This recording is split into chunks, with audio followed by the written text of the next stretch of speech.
Shoqata e Atletikës Vllaznia organizon në harkun e kohortë të 2 javëve 2 veprimtari shumë të rëndësishme, duke nderuar 2 figura, 2 ikona të këtij sporti në vite.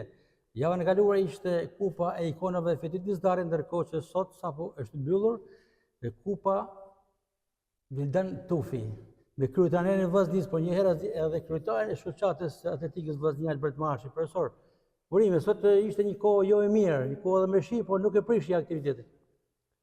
Të më drejten, ky ishte aktiviteti i fundit për sa i përket aktivitetet të zhvilluara në kuadër të Shkodra Qyteti Evropian i Sportit. Aktivitetet të organizuar nga Shoqata Atletikës Vllaznia në bashkëpunim me Bashkinë Shkodra dhe Federatën Shqiptare të Atletikës. Në nderim të figurave të sportit, aktiviteti rrallës ishte Kupa Ikonave Vildan Tufi.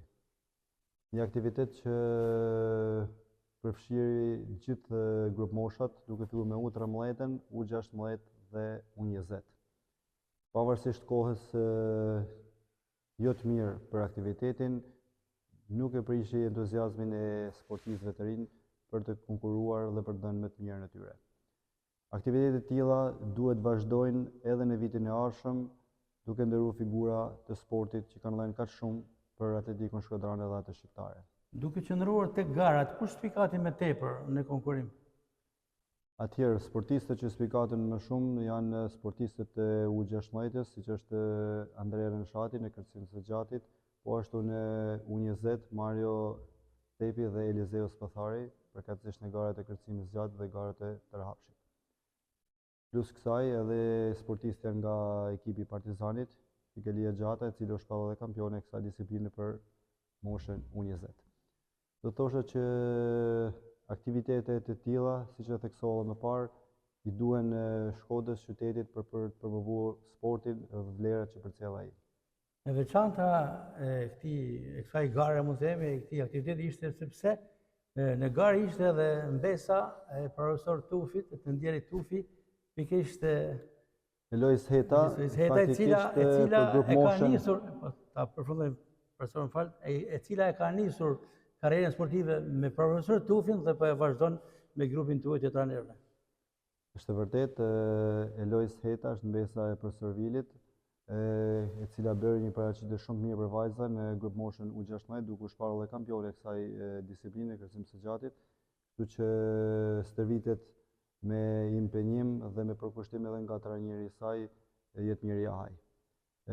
Po ashtu edhe sportistë të tjerë që kanë bërë një performancë shumë të mirë dhe premisat dhe gjasat janë që të vazhdojnë me lart për rezultate edhe më të mira.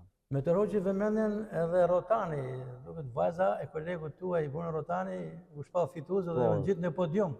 Si quhet?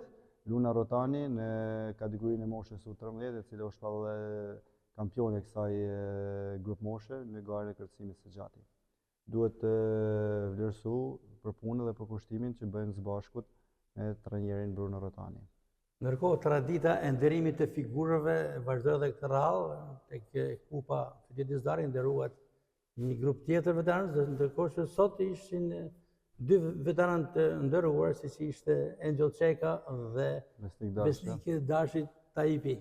Them drejtën, Shkodra ka shumë figura që i kanë dhënë kaq shumë sportit atletikës dhe do jetë gjithmonë në vëmendjen e shoqatës tonë që të nderojnë figurat e sportit që kanë dhënë kaq shumë për këtë qytet dhe një traditë që duhet të ruhet edhe në vitet në vazhdim.